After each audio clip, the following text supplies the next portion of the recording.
Hi, everyone. Welcome to episode 347 of the All Dolphins podcast. Pleased to be joined today by South Florida Sun Sentinel award-winning columnist Dave Hyde. You can find his work at sunsentinel.com. Follow him on Twitter at Dave Hyde Sports. How are you, Dave Hyde? I'm doing well. Maybe not as good as Mike McDaniel, but, not everybody can get a contract extension. Congrats to him. Stephen Ross's generosity doesn't extend to the media who cover the Dolphins because everybody's getting big contracts except for us. That would be nice if we could partake, right? Yeah, everybody's getting paid there. It's a great thing to work for Steve Ross, no doubt. Absolutely. And we will be discussing the Mike McDaniel contract extension. We will be discussing general manager Chris Grier, the topic of a column the aforementioned Dave Hyde wrote for the Sun Sentinel this week. We will be talking some Tua Tagovailoa, and we will be talking maybe who's next for a contract extension. Well, it should be Javon Holland, but whether that's going to happen, whether it should happen. And we'll also take a very quick, brief overview of the 2024 regular season, which is now a little bit more than a week away. But first, I guess the big topic of the day at the moment. No, actually, the big topic of the day is this episode 347. And we have to honor former Dolphin head coach, Hall of Famer, legend Don Shula, because that was his final number of coaching victories, which remains the all-time NFL record. Had Bill Belichick on his tail, but that pursuit has been put on hold.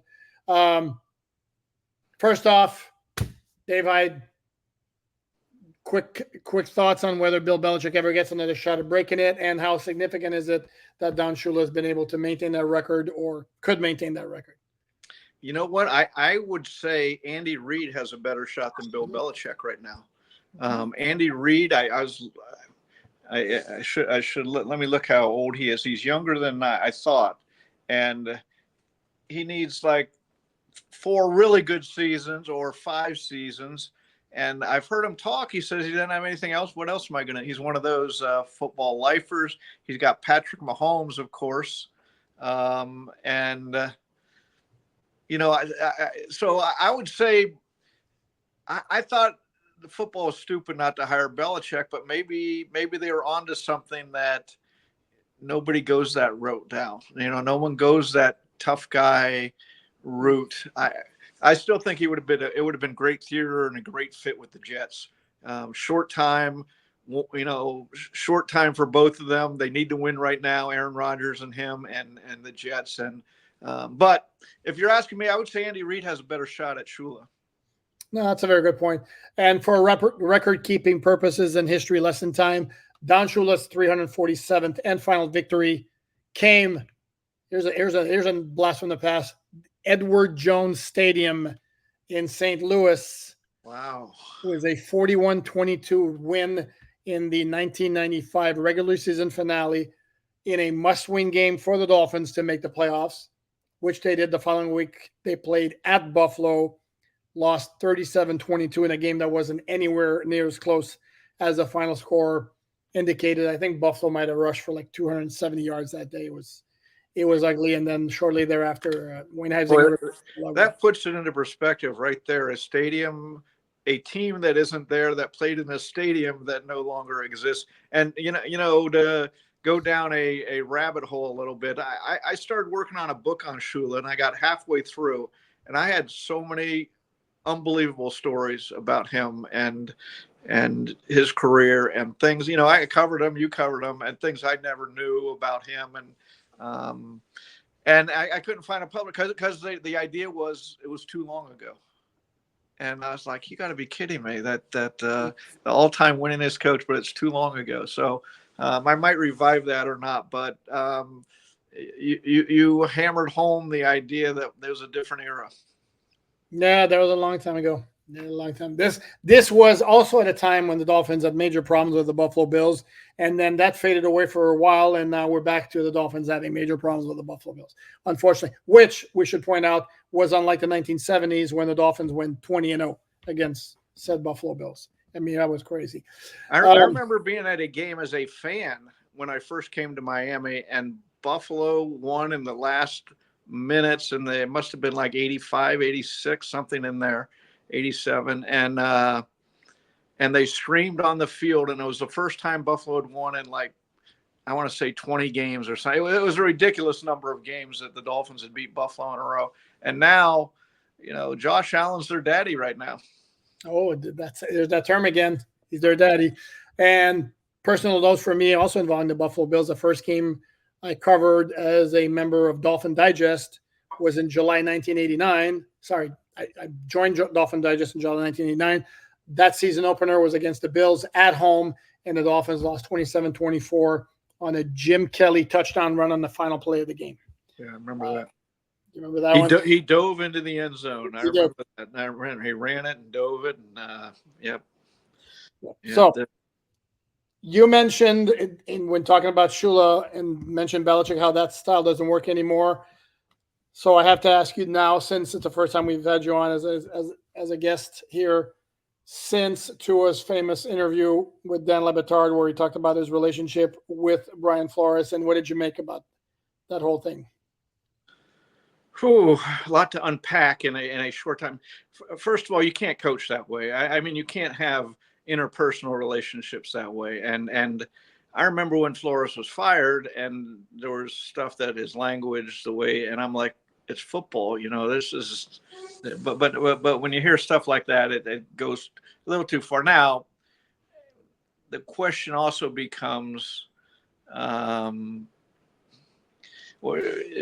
me, to bring this all the way around and to sort of the Chris Grier issue, is the Dolphins were going down. They were trying to lose. They were trying to lose that year. And Brian Flores was the worst hire you could have for a team trying to lose, because he was going to win. He was going to milk whatever he could get out of a roster. And you got to respect him for that. That's who he was.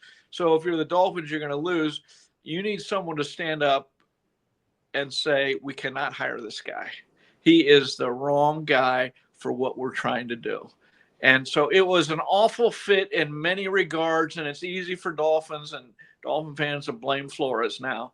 I blame the Dolphins for hiring him. I mean, you got to know who that guy is when you're bringing him in the door. Now, that doesn't give him carte blanche to deal with people the way he evidently did. And it wasn't just Tua. I've talked to people inside the organization who, the way he talked to them, the way he dealt with them wasn't the way you want anybody to deal with it. And you don't have to go the completely other way, the Mike McDaniel way. Although I think everybody would love to work for somebody like Mike McDaniel. Brian Flores, hopefully he learned a lesson. And if he gets a second chance, he'll take advantage of it. Yeah, not a people person, to say the least. And it's interesting that you mentioned Mike McDaniel being the complete opposite. Like, for example, we could say Brian Flores, as the term has been said, didn't play well with others. Mike McDaniel plays extremely well with others, including Chris Grier, including Tom Garfinkel, including Brandon Shore. And I think that's part of the reason, that's a big reason why he got his extension. The fact that Dolphins also have become relevant the last 2 years. Tua has blossomed. My only take on it, as I said yesterday on yesterday's show, is he had 2 years left on his contract after 2 successful seasons, but 2 seasons that didn't produce a playoff win. Why was there any kind of hurry to do this? Even though, again, by all indication, he was a great hire and he should be around for a long time. But was there any reason to do this right now? Yeah, other than everybody, they're throwing money out at around the Dolphins headquarters. They didn't have to do. I mean, they didn't have to do Tua. They didn't have to do Tyreek. I mean, they didn't have. They had to do Waddle. So you could say they had to do Tyreek too. But the bottom line is the working philosophy, the culture is a happy team is a winning team. And we're going to make everybody we can happy. And that starts with Tua, but it goes right down the line to Mike McDaniel. And I'm with you. What's the big rush to? He wasn't on a hot seat or anything. There was no anybody saying. Now he's got to win though. and if we're going to Brian Flores, Chris Perkins wrote a column that I agreed with, that Brian Flores squeezed 10 wins out of a roster that had no business winning 10 games. Agree. And the Dolphins won 11 last year with a roster that was infinitely better. And so, no secret here in the NFL, you got to win. Mike McDaniel's going to have to win. If they make the playoffs and lose, that won't be good enough this year. But here's my question, though. Won't it, though? If again, and this is for us who are journalists who want the best for this organization, who want to see the fans rewarded with a Super Bowl title or at least deeper into the playoffs, we want more. Is it possible that for the Dolphin brass, yeah, that could be being relevant, being fun, being in contention is enough? Selling tickets, being a popular team in the NFL again. But I will say that will burn out. Okay, we've seen. I mean, the Phoenix Suns were a fun team to watch in the NBA for a few years, and then they never. You can go and find teams like this that are fun and popular to a level, and then you say, we know who they are. So yes, I think they need to take the next step. They're a popular team now. Will they be if this is who they are 2 years from now? I don't think so. But I will say one concern of mine inside the team, and I keep hearing from players on offense, and Tyreek Hill, when he walked off the field in Kansas City last winter, one of his first words to the TV were to the extent, and I don't have the direct quote, that we did things nobody expected us to this year. And I'm thinking, whoa, you just got lost in Kansas. And I'm hearing on the offense from guys, we're doing, our offense does things nobody else does. And I'm thinking, the parade is getting ahead of the results again. Yeah. Okay. And so I need the results to catch up to that kind of talk. I see what they're saying, but it's time to win. Yeah, and that goes kind of hand in hand with the comment I made here. Some people agreed with what I said. Others were like, "Yeah, you're just being an old fart as usual." It's like do I really do we need to keep seeing all those very fancy and very imaginative touchdown celebrations, or maybe just it's like the University of Miami's touchdown chain. It's fun. It was fun. It was great at the time, but okay, it's lost its luster. Let's move on. It was now it's a little contrived, and now high five, celebrate, hugs, whatever, but not choreographed. Okay, so now let's move on. You mentioned him, or I mentioned him before as well. GM Chris Grier, who has been GM since 2016. I think we can all agree that he fully established roster control in 2019, because 16, 17, 18, Mike Tannenbaum was executive vice president of football operations. And even Adam Gase, when he was hired by the Jets after, said that when he became head coach of the Dolphins, they gave him roster control. So in either case, you wrote a column on sunsentinel.com that I encourage everyone to check out, where you, for lack of a better term, and feel free to tell me if you object to the characterization, you kind of took him to task a little bit, put him on the hot seat. Yeah. Fair enough? Yeah. I think he should be. One of the questions for me around this team, everybody's so comfortable. I mean, it is the most comfortable team I've ever been around, for a team that's done nothing. And when I mean nothing, I mean, let's face it, they scripted, they tricked the system. They should be in the playoffs the last 2 years, right? From tanking to throwing all their resources around free agency, and having the least draft capital the last couple of years, they should have been in the playoffs. Okay. And so it is the most comfortable team I've been around, where nobody fears anything. And look, I'm not saying, there's a line of fear and respect and understanding what we have to do it's about winning. Okay. And so Chris Grier hasn't won anything. He's been what's more, I haven't really seen him. Let's go back even before when Mike Tannenbaum, and he was second to Oop. the I never saw him stand up and do anything that would say franchise changing. A creative, let's get Josh Allen, let's get Lamar Jackson, let's Patrick Mahomes like Brett Veach did in Kansas City. And so he took over, and I'm giving a timeline here why in the past year I said that someone's got to put the hammer to Chris Grier a little here. Takes over with a tanking team. Again, all the pressure's on him. He's got to stand up as the football guy and make some calls. The first and most obvious I mentioned earlier, Brian Flores, bad call. You cannot hire Brian Flores in that situation when you're trying to lose. Second of all, if you hire him, don't sign Ryan Fitzpatrick. Okay. And if you're signing Ryan Fitzpatrick, tell them after game 5, you're playing Josh Rosen the rest of the year. I'm sorry. You have decided to tank. You're going for the number 1 pick. You sacrificed years of people's careers.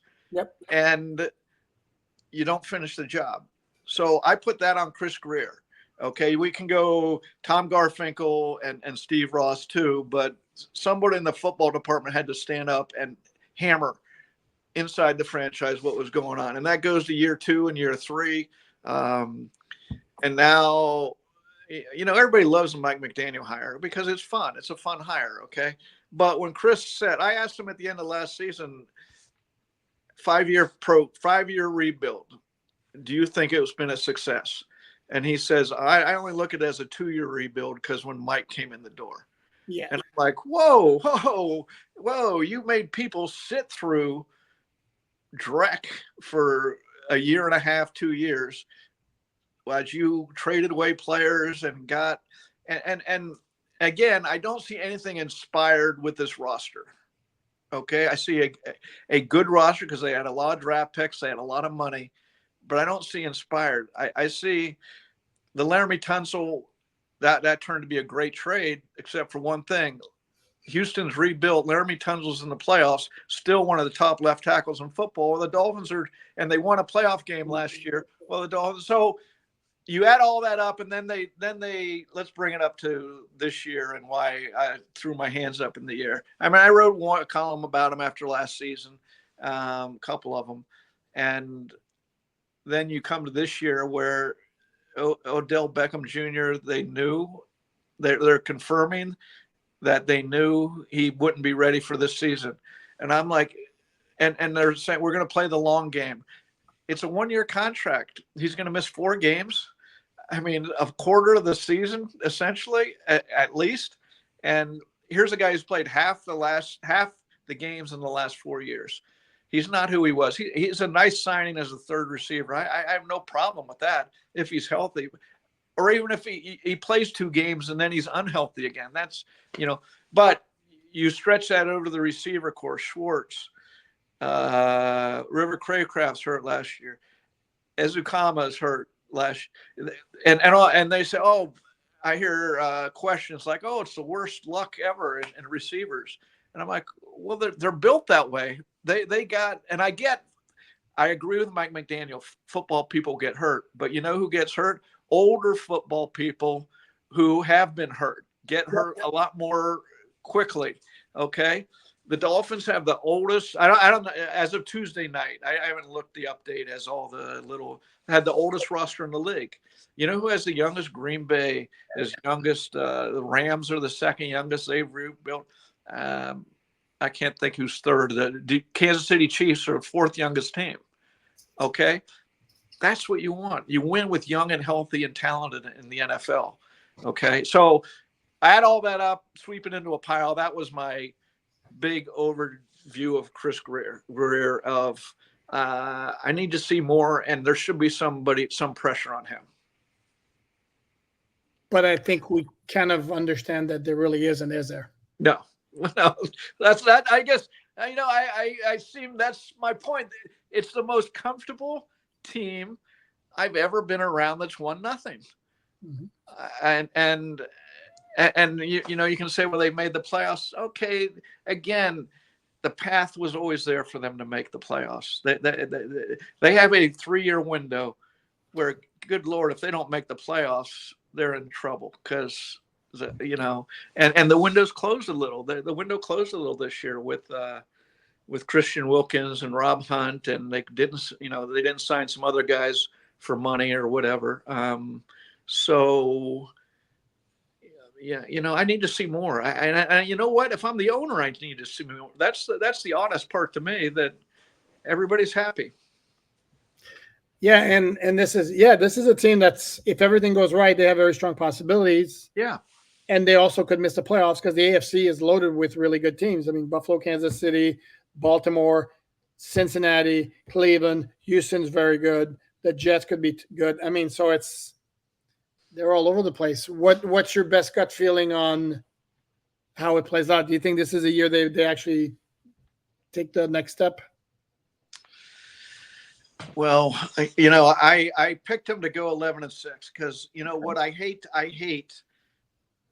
I've done it, and I like to give all benefit of that at the start of the year because I want to be optimistic. I don't want to sit there and unless like in the tanking year, I said this is going to be one of the worst teams to watch in the history of watching NFL, and Dolphins people got all mad at me and I go, this is not the way to go. This is, look at Philadelphia 76ers. How'd that work out?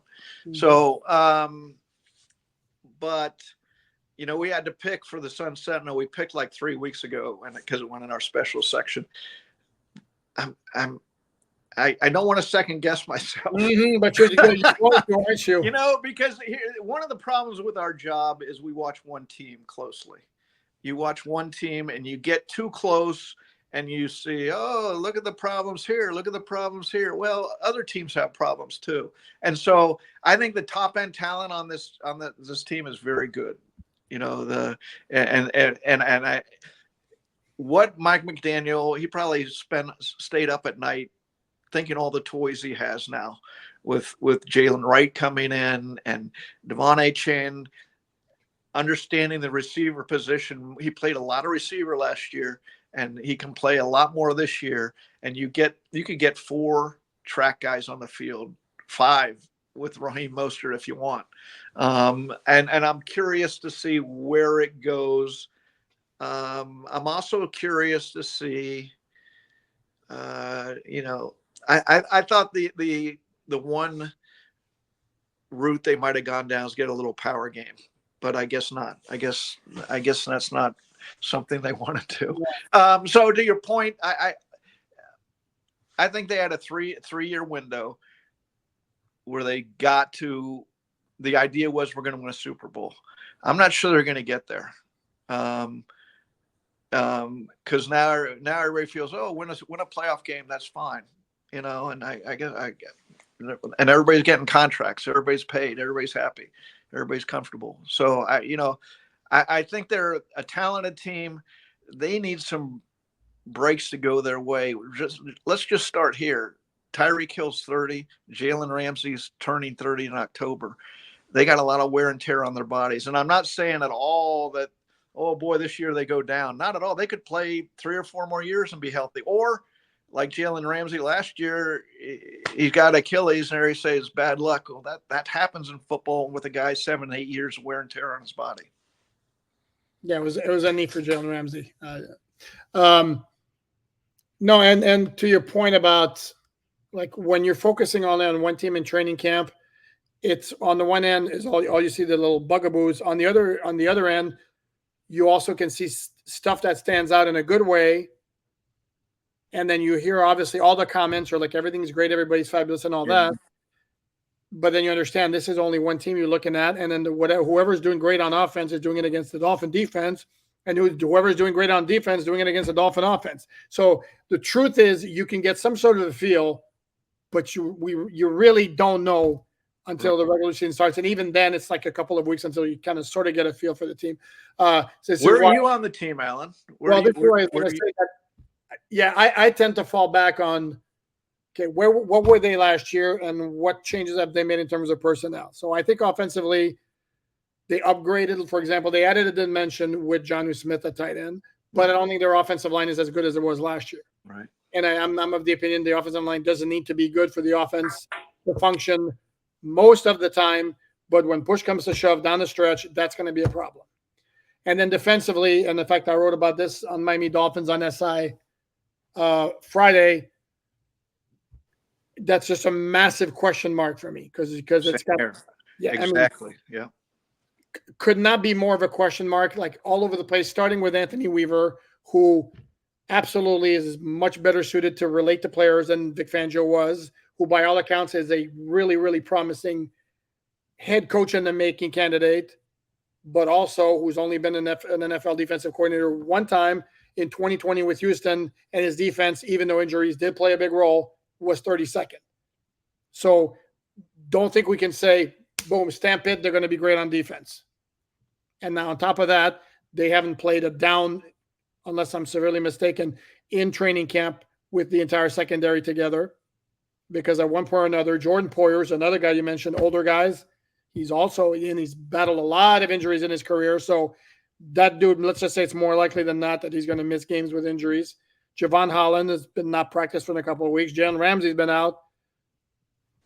So how's that going to work when the regular season starts? And then another guy with age, Calais Campbell's turning 38 Sunday. And yeah, to me, when I look at the lines, just start with the lines, the offensive line, and they can say chuckle at us for chuckling at them, and there's a lot of chuckling going on. Yes. But as a guy who ran an NFL team said to me this offseason when I was talking about they don't value the offense, he goes, you can get by in September and October with offense, so you can trick people. You get into late November, December, you're going to need offensive lines against the better teams. And if you happen to play in weather, but really when everybody knows what you're doing by then. So that's the offensive. Defensive line. Wow. I don't know what to make of what they're going into the season with. Everybody's talking about the edge rushers, but look at the middle. Calais Campbell, great pickup. But he's 38 and he's really the only guy you picked up to replace Christian Wilkins. And because behind them, you don't know what you have. Correct. You really don't know. And so to me, the defense is, it's just as you said, a question mark. I have no idea what to expect from it. And if I'm going to be honest, I was more optimistic at this time last year about the defense under Vic Fangio, who again had a lot more of a track record than Anthony Weaver does, who could turn out to be a better coach. We don't know. But again, we don't know. Vic Fangio had the track record. And then the defense started off slow last year, but it became a force for about 10, 11, 12 games and finished 10th in the league. I mean, it was and that line last year was very good. It was and so, I don't think the roster is as good this year as it was last year. Now, how do you get around that? Tua is better. You have to say for the Dolphins to be good this year, Tua is going to be better. And the offensive high flying act is going to even go higher and more flying than it was last year. So, I mean, to me, that's what's got to happen. Because on top of all this, the thing we don't talk, the schedule, everybody's saying, I'm hearing on radio shows when I'm on, and they could start off 7-0, and I look at and I'm thinking, wow, maybe I don't want to be pessimistic, but let's be realistic. Jacksonville and Buffalo are not pushovers. I get you, it's at home.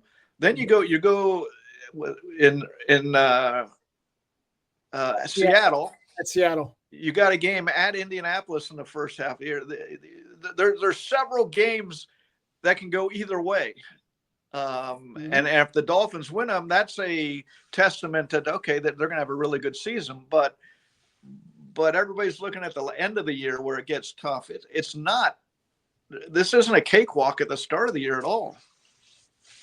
No, not at all. They have a couple of pockets of easier schedule. They have, for example, they have Vegas and New England back-to-back at home, which are games they should take care of. But outside of that, there are not a lot of gimmies on the schedule. So again, if everything goes right, they have the potential to do very, very good things. But it's not a gimme, and it's a really tough conference. So what is it? Hope for the best, brace for the worst. I don't think we should brace for the worst necessarily, but cautious optimism is reasonable, I'd say. Yeah, and look, I think this is their chance to win the AFC East. Buffalo, Josh Allen is Buffalo. Okay, they lost Matt Milano on defense already to injury. He's their best player on defense. The Jets, I don't trust the Jets at all. I don't care. I mean, their front office is a mess. Aaron Rodgers is out there. And I don't think he's good. The other thing is, you look at his last year in Green Bay, that wasn't that good. Now he's missed last year, come back this year. I don't know what to expect. So I think the Jets are going to be a disappointment again. New England's a disaster. Come back in a decade the way they're running things now. So I think this is really a good chance for the Dolphins to win the AFC East. Oh, no, I agree. And if we're going to be honest about it, I mean, they had it like on a silver platter last year, and they kind of dropped the silver platter. It's set up. I happen to think Buffalo was going to benefit from Stephon Diggs being gone because this is a guy who was very high maintenance, and I think Josh Allen might actually enjoy not having to worry about him anymore. But it's a Buffalo team that's maybe not as talented as it once was, and I think absolutely the Dolphins have a chance to do it. It's the beauty of the now when. If not now, when? That's my question. That's a very good point. We might have been able to say that last year too, though. I did. I wrote that last year. You did? See, there you go. And I'll write it again this year. Okay, so the answer to your question was, if not last year, then this year. Exactly. But I do. I do think the roster is not as good this year, especially, you lost. I think it's been understated. At the time of free agency, it was stated, but then now it's glossed over and forgotten. Losing Christian Wilkins was so dynamic in the middle, and Rob Hunt, even though he missed last year, was a physical presence in the middle. And those are two things. I thought they needed to get more physical than last year, and they're going to be less. Correct. Yeah. No, when they had all their guys on the offensive line last year, Armstead, Wynn, Connor Williams, Rob Hunt, and Austin Jackson, that was a very good line. Yes, I'm going to use the term, that was a very good line. Injuries kind of took that away. And this year I see no iteration of that offensive line where I say, wow, that's a really, really good line. At best, it can be, serviceable. So that's a downgrade. We'll see how it plays out. The fun's going to start next Sunday, September 8th, against the Jacksonville Jaguars at Hard Rock Stadium. That's going to wrap it up for now. Thanks, as always, to Dave Hyde from the South Florida Sun Sentinel. You can catch his work at sunsentinel.com. Follow him at Dave Hyde Sports. Dave, appreciate the time as always. And everyone. Thank you, Al. Good time. Happy kickoff. There you go. I like it. For everyone, please like, subscribe, share. And until we meet again, have a great day.